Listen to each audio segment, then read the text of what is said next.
7페이지인데 여러분 여기 나와 있는 강조법 6개는 좀 이따가 쪽지 시험으로 칠 거야. 자, 하나씩 이제 개념 정리를 좀 해드리면, 자, 서리법은요, 원래 의미는 형사문이에요. 하지만 표현을 뭐라 한 거야? 의문문이야. 쉽게 얘기하면 답정너라고 생각하면 돼.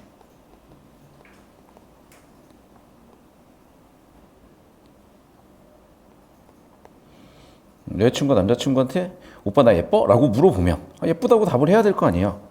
그러니까 굳이 물어볼 필요가 없는 걸 물어보는 거, 이미 답이 정해진 걸 물어보는 걸 서리법이라고 하고, 영탄법은 감정 표출이에요. 그럼 감정 표출하는 방법이 뭐가 있냐면 감탄사, 감탄형 어미를 쓰면 돼요. 나중에 여러분이 이제 저랑 이거를 고등학교 올라가면서 배우면 고등학교 수준의 내용을 가지고 한 번 더 볼 겁니다. 점층법은 뭐냐면 어떤 내용이 점차적으로 심화되거나 커지는 걸 점층. 그러니까 점차적으로 층을 쌓는다고 생각하면 돼. 이런 식으로. 자, 그러면 이렇게 올라가는 게 점층이었으면 내려가는 건 뭐겠어요? 점강이겠죠? 정강법은 뭐다? 이렇게 내려가는 게 정강법이다. 되셨고. 자, 반복법은 말 그대로 반복하는 거고요. 과장법은 과장하는 거예요. 열과 나열은 비슷한 것을 여러 개 늘어놓는 겁니다. 자, 그래서 이거는 좀 이따 테스트를 칠 거니까 눈여겨봐 두시고, 이 개념어들을 모르시면 이제 당장 중학교 내신부터 조금 뜨신 부분들이 있으니까 잘 정리 한번 해보시고요. 자, 넘어가서 우리 229페이지 같이 보도록 할 건데요. 이제 서리법 같은 거 찾으셔야 되는데, 봐봐. 시상을 마무리한다고 표현했잖아요. 그럼 시상을 마무리하는 부분이 이 부분 보시면 되겠죠? 그러면 봐봐. 이만한들 좋다. 백령액락 이만하면 좋다라고 얘기해요. 이만한 거 어떠니? 라고 괜히 물어본 거죠. 오빠 나 오늘 예쁘지? 물어볼 필요 없어. 나 예뻐 라고 하면 되는데 굳이 예쁘지? 라고 물어보는 거라고. 여기도 세상에 옥당이 있다고 어떻게 부러워하겠어? 부러울 필요가 없다. 난 부럽지가 않다. 그 얘기를 부러워하리오? 라고 이렇게 물어보고 있으니까 둘 다 서리법 괜찮습니다. 여기까지 되셨나요? 그래서 뭐뭐 하리? 뭐뭐 하리오? 이런 게 중세국어에서 서리법으로 쓰였던 어미기 때문에 둘 다 기억을 해 놓으십시오. 둘 다 서리법으로 쓰였던 애들입니다. 맞는 선치고. 필기 되셨죠?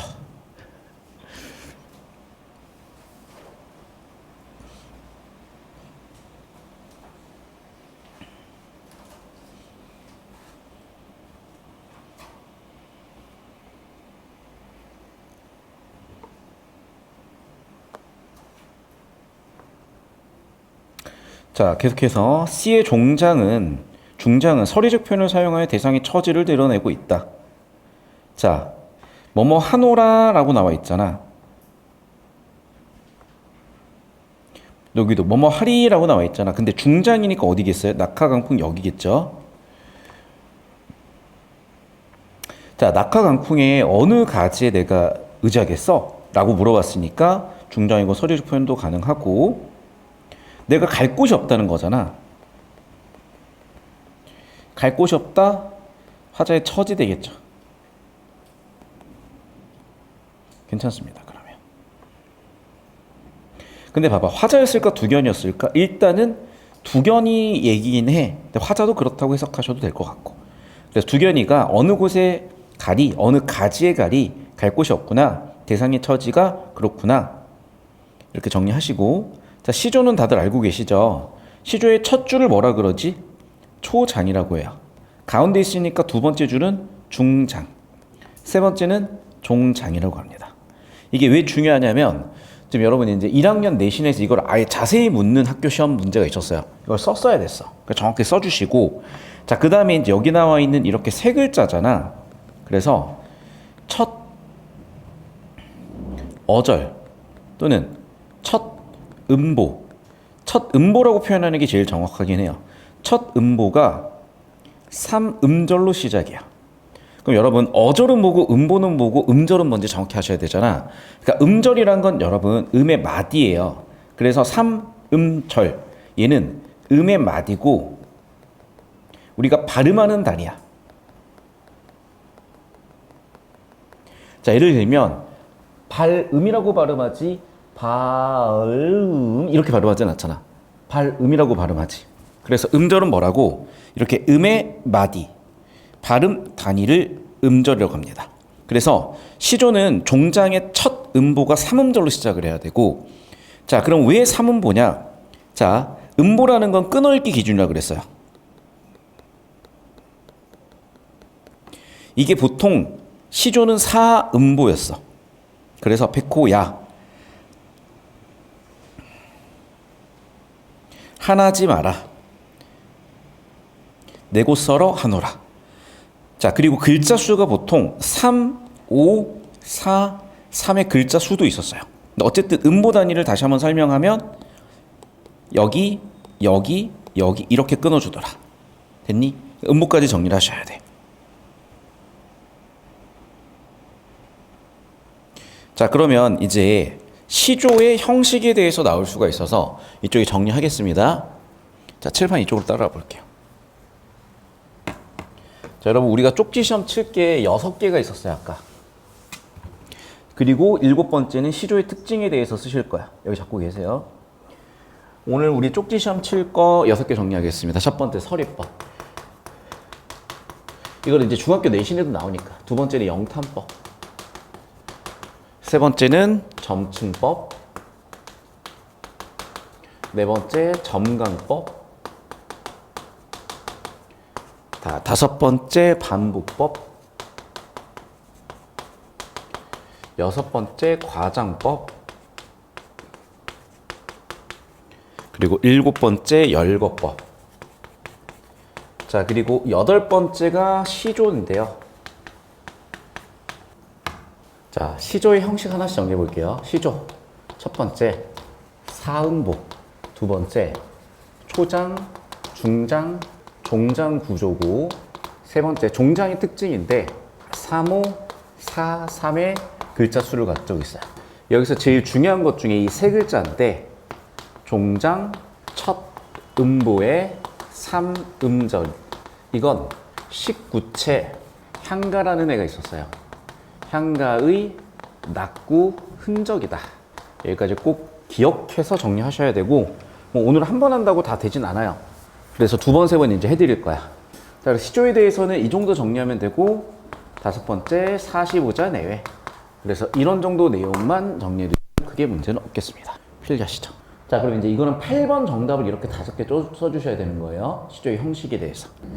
지금 다 필기해두시고, 오늘 쪽지 시험 다 하고 집에 가야 되니까 지금 잘 정리해 두십시오. 두 가지가 있어요, 상징에 대해. 첫 번째는 원관념을 숨기고 보조관념만으로 표현하는 것. 그리고 두 번째는 추상적인 것을 구체적으로 표현하는 건데, 이거는 형상화라고 한다 그랬었잖아. 그래서 상징은 이렇게 좀 더 정의하시는 게 좀 더 정확하니까 이걸로 필기해서 이걸로 좀 이따 답을 쓸 겁니다. 자, 두 번째, 감정이입은 뭐냐면 화자의 감정을 대상의 감정에 집어넣는 것. 그래서 어떻게 돼야 돼? 화자의 감정과 대상의 감정이 같아야 돼요. 이게 바로 감정이입입니다. 대조대립 상반 대비는 뭐다? 둘이 대응되는 거다. 여기까지 되셨나요? 오케이. 자, 혹시 여기 242까지 푼 사람 손? 못 푼 사람 손? 풀었다? 어디까지 풀었어요? 그래서 영상 잠깐 끊어봅시다. 어디까지 풀었어요? 자, 여러분 242페이지요. 지금 이제 예전에 신발 사이즈가 이랬던 거거든. 봐봐. 뭐 한 명의 신발이 9켤레일 수도 있는데요. 문수가 다른 9켤레 신발이 있대요. 문수라는 거는 사이즈야. 그러니까 신발 사이즈가 다르다는 거는 9명의 사람이 있다는 얘기고 9명의 가족이 있다는 거잖아. 아, 애 한 명 키우기도 힘든데 9명이 됐으면 얼마나 난리가 날까. 그래서 내 신발은 19분만이라는 거는 뭐냐? 화자, 아버지죠. 자기의 신발을 얘기하는 거고. 자, 그러면 상대적으로 신발이 클 거 아니야? 사이즈가 어른이니까. 반면에 육문삼의 코가 납작한 귀염둥아 우리 막내 둥아. 여기는 막내의 신발 사이즈인데 막내 신발은 완전 조금만 할 거 아니야. 작은 신발이죠. 자, 그러면 당연한 얘기지만 큰 아버지 신발과 작은 막내 신발이 두 개가 대조죠. 그럼 당연히 나는 큰 신발이니까 무겁다도 되겠지. 맞는 선지 되겠어요? 필기 다 했니? 자, 필기 다 되셨으면 넘어가서. 자, 비가 있고 눈이 있고 별이 있다. 지금 어떤 상황인지 봐봐. 지금 누이 동생의 무덤이잖아. 그러니까 누이의 죽음이야. 얘들아, 그럼 누이 죽음에서 이 사람이 할 수 있는 게 뭐겠어요? 그렇지. 이제 슬픈 감정밖에 없겠죠. 근데 이걸 뭐 극복하겠다 알겠는데 뭐 어떻게 극복을 할 건데? 그러니까 사실은 지금 누이의 죽음 때문에 오는 슬픔인 거지 화자의 의지 같은 게 표현되는 부분은 아니니까 틀린 선지가 될 거고. 자, 그 다음에 몇 번이나 얘기했었는데 그냥 매화 나오면 조선시대 중요했던 가치인 절개 생각해 주시면 된다고요. 그래서 소재의 상징적 의미를 부여하여 주제의식을 부각하고 있다. 이게 바로 매화죠. 절개고. 됐나요? 여기까지? 필기하시고요. 질문. 자, 넘어가서 꽃은 생명력을 함축하고 있대. 자, 함축. 어떤 낱말이나 대상의 사전적 의미 이외의 문맥이나 상황에 따른 암시적 내포적 의미를 부여하는 게 함축인데, 자, 꽃은 생명력이다. 왜? 꽃은 밀고 올라가니까. 그렇게 해서 결국에는 꽃피는 나무가 되니까. 그러니까 나무가 밀고 올라가서 결국 꽃피는 나무가 됐잖아요. 결국에는 푸르는 4월이다. 즉 봄이 왔고, 봄에는 당연히 생명력이 터져 나오는 그런 시기고, 그 결실이 꽃이니까 이렇게 읽을 수가 있겠죠. 필기하십시오. 자, 여러분 되셨으면 이어서 245페이지 보겠습니다. 자, 아물만의 파선과 니코리스크의 밥. 여기는 전부 다 타지죠. 타향이죠. 타향은 고향이 아닌 곳이죠. 그럼 당연히 고향이 아닌 곳에서 아버지가 계시는 건데 제목이 주제가 나와 있죠. 아버지 침상 없는 최후의 밤이잖아. 그럼 당연히 한 얘기지만 아버지의 죽음을 의미할 것이고, 그럼 타향에서 죽었다는 것 자체가 고달픈 삶이라고 볼 수 있겠죠. 질문 있습니까? 괜찮습니까? 자, 넘어가서 감정이입입니다. 화자의 감정과 대상의 감정이 같은 게 감정이라고 그랬잖아. 자, 그럼 봐. 화자의 감정과 대상의 감정이 같은 거 찾아봐. 어디 있어요? 잘 모르겠지. 예. 자, 일단은 대표적으로 여기 있다. 기억이 기억 맞네요. 녹양에 우는 황행 교태교하는구라. 봐봐. 자, 황행이라는 거는 꾀꼬리야. 황색 꾀꼬리야. 그 황색 꾀꼬리가 이게 싸움일 수도 있겠고, 뭐 경계의 소리일 수도 있겠고, 사랑의 노래일 수도 있겠고, 뭐 그냥 심심할 수도 있겠고, 수많은 것들 중에 나는 교태겹다라고 읽었어요. 한마디로 나는 이걸 되게 기분 좋게 들은 것이고, 내가 이렇게 기분 좋게 들은 이유는 뭐겠어? 내가 기분이 좋으니까. 그래서 화자의 감정이 대상의 감정이 들어가 있는 맞는 선지 되시겠어요. 황행. 다시. 황행은 뭐야? 황색 꾀꼬리야. 황색 꾀꼬리는 얘가 지금 울고 있으면 이건 싸움일 수도 있고, 심심한 걸 수도 있고, 뭐 사랑일 수도 있고, 여러 가지일 수도 있는데 내가 교태겹다고 느끼는 이유, 내가 기분 좋으니까, 내가 자연 보고 기분 좋으니까요. 여기까지 되셨습니까? 네, 필기하시고. 자, 넘어가서 감정이입을 통한 정적 분위기. 감정이입 보자. 어디 나와 있니? 감정이입이 A에서. 잘 모르겠어요. 자, 무슨 얘기냐? 봐봐. 28청춘. 그러니까 2 곱하기 8이니까 16살이야. 그럼 완전히 이제 어린 나이고 좋은 나이거든. 그때 봄이 왔단 말이야. 그리고 내 얼굴을 꽃닦기 이렇게 해보고. 그래서 어떻게 수심. 봐봐. 내가 뭔가 마음에 안 드는 게 있어. 그럼 뭐가 있니? 수심이 있죠.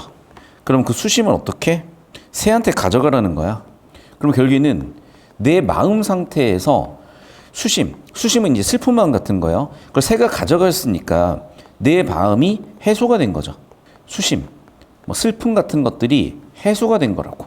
자, 그래서 여기 나와 있는 수심이라는 단어, 일총 간장 쌓인 근심이라는 단어, 서름이라는 단어, 이런 것들이 전부 다 지금 어떻게 가고 있어? 새가 가져갔고요. 씻어줄 수 있었고요. 웃음이 됐고요. 슬슬 풀렸을 수가 있고 슬슬 녹았을 수가 있어요. 그럼 전부 다 뭐니? 감정이입이라기보다는 화자의 수심이나 근심 같은 것을 뭐 하고 있어? 해소하고 있죠. 그러니까 감정이입도 모르겠고 정적 분위기도 모르겠어요. 그냥 화자의 내적 갈등을 해소하고 있다. 이렇게 읽어주셔야 되는 부분입니다. 화자의 내적 갈등 해소라고 읽어주세요. 질문. 자, 248페이지 객관적 상관물이요. 자, 화자가 주관적 정서를 객관적으로 느낄 수 있도록 어떠한 소재를 환기한다라고 했는데, 자, 무슨 얘기냐면 화자의 감정은 아니야. 두 가지가 있어요. 예를 들면 그냥 풀벌레 소리가 있어요. 그냥 이거는 청각 정보죠. 그러니까 내가 여기서 뭔가 감정을 없이 보자면 그냥 청각 정보 끝이야. 근데 감정을 가지고 보자고요. 감정을 가지고 보면 어떻게 되니? 청각 정보가 되기도 하지만 또 슬플 수도 있고요. 아니면 듣기 좋을 수도 있고요. 여러 가지 가능성들이 생기잖아. 자, 여기서 이거야.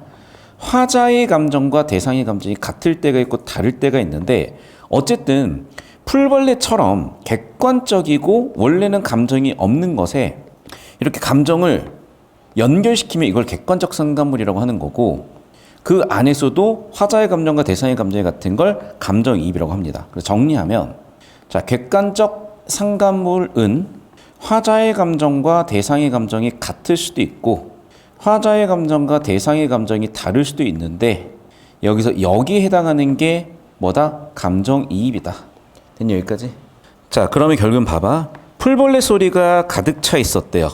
풀벌레 소리가 차 있었다. 즉 아버지의 부재와 아버지가 돌아가시고 없는 그 빈 공간을 소리가 채우고 있죠. 당연한 얘기는 정서환기라고 볼 수가 있겠죠. 왜? 슬픈 감정 같은 거를 불러올 수가 있으니까. 필기 다 하셨습니까? 질문. 됐죠? 자, 넘어가서 오른쪽 249페이지. 자, 역시 마찬가지로 자, 눈물이 슬렸다, 뻐꾹새의 울음이 있었다, 철쭉꽃을 다 태웠다. 자, 우리가 탔을 때는 이제 빨간색일 수도 있고, 그러니까 약간 불의 색깔들이 빨강이라든지 이런 색깔들이 있잖아. 그러니까 철쭉꽃도 그런 빨간색 느낌이 있는 거예요. 그럼 결국 울음이라는 서름을 뭐를 관련적으로 표현했어? 철쭉꽃발을 태우는 것으로 표현했죠. 그럼 여기 나와 있다시피 철쭉꽃의 색채, 불 같다, 빨 같다, 뭔가 태우는 것 같다. 그걸 울음, 서름과 한기를 시켰다라고 연결져 보실 수도 있겠습니다. 여기까지 되셨습니까? 자, 되셨으면 251페이지 보도록 할게요. 자, 대조인데 얘들아. 자, 봐봐. 척촉이나 두견하랑 어찌 감히 필히 매화밖에 누가 있겠냐. 그러니까 매화랑 둘을 대조하고 있는 거야. 자, 무슨 얘기냐. 지조절개는요. 남들하고 대조가 됐을 때 되는 거야. 그럼 지조절개 남들과 대조가 돼야 되잖아. 지조절개 남들과 대조가 돼야 되잖아. 그러니까 매화밖에 없다라고 해야 되는 거예요. 그래서 매화와 다른 애들은 뭐야? 철쭉. 철쭉이 척촉이라고 되어 있는 거 보이죠? 아래 이거 별표 달렸고 주석 달린 게 이제 철쭉을 척촉이라고 되어 있는 게 보이실 거고 두견화. 그러니까 이런 애들은 매화 밖에 있는 애들, 지조절개와 다른 애들이죠. 그러니까 두견화와 매화는 대조되는 애가 돼서 맞는 선지 필기까지 해놓으시고 그래서 얘네 출석 체크 마무리해서 전달하셔야 돼요. 그다음 한 명이 아마 뭐 콩쿠리 있다고 못 오는 것 같았는데. 자, 필기 다 됐니? 자, 252페이지입니다. 자, 인간과 자연을 대립시켰다. 왜 인간과 자연을 대립시켰을까? 자, 봐봐 얘들아. 지금 보면은 달은 서쪽으로 갈 수 있죠. 근데 나는 못 가죠. 즉 달은 이동의 가능성이 있어요. 나는 이동의 가능성이 없어요. 가능성이 있고 없고기 때문에 정리하면 어떻게 된다? 네, 대조가 되겠다. 맞는 선지 되시겠어요. 질문 필기하시고. 자, 사연은 산이 벌과 상반된 공간적 의미를 지님을 드러낸다. 자, 1, 2, 3 사연인데 봐봐. 산으로 왔더니 산이 들썩 나 혼자 있고 벌로 와도 나 혼자 있고 봐봐. 어디에 있든 난 혼자 있잖아. 상반이 아니죠. 공통된 공간이죠. 여기까지. 상반이 틀렸으니까 틀린 선지. 자, 그 다음에 대상의 속성을 대조했냐고 했는데 보통 옛날이면 속세 탈속이에요. 속세 탈속. 그래서 봐봐 여기. 세사는 구름이다. 험하기도 험하다. 세속적인 것이죠. 근데 나 어떻게 하겠어? 술 먹고 쉬겠다는 거야. 그래서 나는 뭐 하겠다? 탈속을 하겠다. 산 중에 벗이 있다. 탈속을 하겠다. 자연을 치환하겠다. 그래서 세속과 탈속을 대조하면서 난 어디를 탈속 지향하겠다. 되셨죠? 필기하시고. 태준쌤 넘어갑시다. 자, 254페이지. 자, 색채 대비인데 여기까지만 하고 마무리할게요. 자, 색채 대비라는 게 뭐냐? 말 그대로 색채를 대조하는 건데요. 자, 예를 들면 어디 나와 있어? 푸른 도롱이와 푸른 삿갓이 있고 붉은 먼지들이 있죠. 이런 색채들이 대조되고 있다. 괜찮은 선지고. 다시 붉은 먼지, 초록 도롱이, 푸른 삿갓. 그러니까 붉은 먼지는 보통 홍진이라고 해서 세속적인 것을 의미하고 초록 덩어리, 푸른 삿갓은 당연히 자연의 색상이니까 탈속되겠죠. 자, 마지막 한 문제입니다. 필기하고 이제 마무리 해볼게요. 자, 색채 대비 찾아보자. 어디 나와 있지? 보면요. 여기 도화행화 석양에 피어 있고 녹양과초 새우 중에 푸르로다인데 도화행화라는 게 복숭아꽃이야. 그래서 복숭아꽃의 색상이 흰색이고 핑크색이야. 녹양방초는 녹색이고 푸른색이야. 그럼 당연히 색채 대비 되겠죠. 쌤, 애들 불러주세요, 이쪽으로. 예, 이거로. 자, 고생들 하셨고 오늘 수업 여기까지입니다.